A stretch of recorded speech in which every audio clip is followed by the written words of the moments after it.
ചെറിയ പെരുന്നാളിനായി വീടുകളിലും ഒരുക്കങ്ങൾ തുടങ്ങി. മൈലാഞ്ചിയിട്ടും കഥകൾ പറഞ്ഞും പാട്ടുപാടിയും എല്ലാവരും ഒത്തുകൂടി.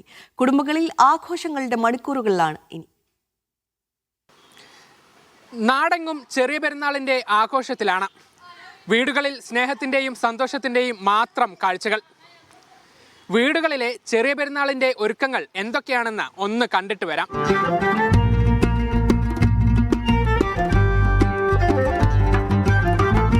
കുട്ടികൾക്കാണ് വലിയ സന്തോഷം.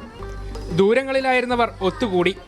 മൈലാഞ്ചിയിട്ടും കളിച്ചും ചിരിച്ചും ചെറിയ പെരുന്നാളിന്റെ ആഘോഷങ്ങൾ ഇവർ നേരത്തെ തുടങ്ങി.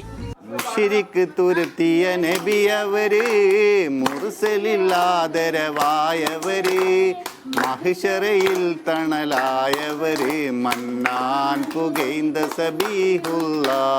എല്ലാവരും വിവിധ ദിക്കുകളിൽ നിന്നൊക്കെ എത്തി ഒന്നിച്ചിവിടെ തറവാടായതുകൊണ്ട് ഇവിടെ നിന്ന് ഭക്ഷണം കഴിക്കുക എന്നുള്ളത് ഉമ്മയുടെ നിർബന്ധമാണ്. പെരുന്നാൾ രാവിലെ എല്ലാവരും കൂടെ ഭക്ഷണം കഴിച്ചു. മൈലാഞ്ചിയൊക്കെ മക്കളൊക്കെ മൈലാഞ്ചി ഇട്ടതിന് ശേഷമാണ് പിരിയാറ്. വീട്ടിലെ മുതിർന്ന അംഗം എല്ലാവർക്കുമൊപ്പം കൂടും. ചെറിയ പെരുന്നാളിന്റെ ഒരുക്കങ്ങൾക്ക് നേതൃത്വം നൽകുന്ന ചുമതലയും ഇവർക്കാണ്. വർഷങ്ങളുടെ ഓർമ്മകളുണ്ട് മനസ്സിൽ. തലേ രാത്രി കുട്ടികളും ഞങ്ങൾ എല്ലാ വീട്ടുകളിലും 4 വീട്ടുകളിലും വന്ന് ഭക്ഷണം കഴിച്ച് പെരുന്നാളൊക്കെ തലേ രാത്രി ഒരുക്കും.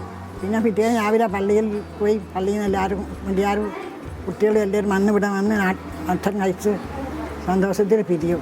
പലവിധ രുചികൾ തയ്യാറാകുന്നുണ്ട് അടുക്കളകളിൽ.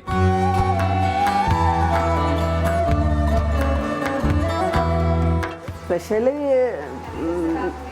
നെയ്ച്ചോറ്, പരിപ്പ് കറി, കോഴിമുളകിട്ടത്, പപ്പടം.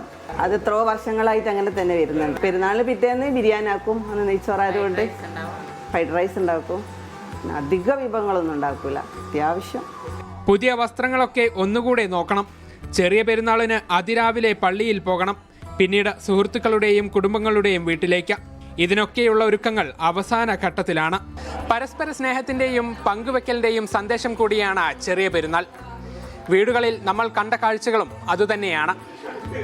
ചെറിയവർ മുതൽ മുതിർന്നവർ വരെ ഒരുപോലെ ചെറിയ പെരുന്നാൾ ആഘോഷത്തിലാണ്. ക്യാമറ പേഴ്സൺ ഷബീർ കല്ലിനൊപ്പം നന്ദഗോപാൽ, മീഡിയ 1, കോഴിക്കോട്.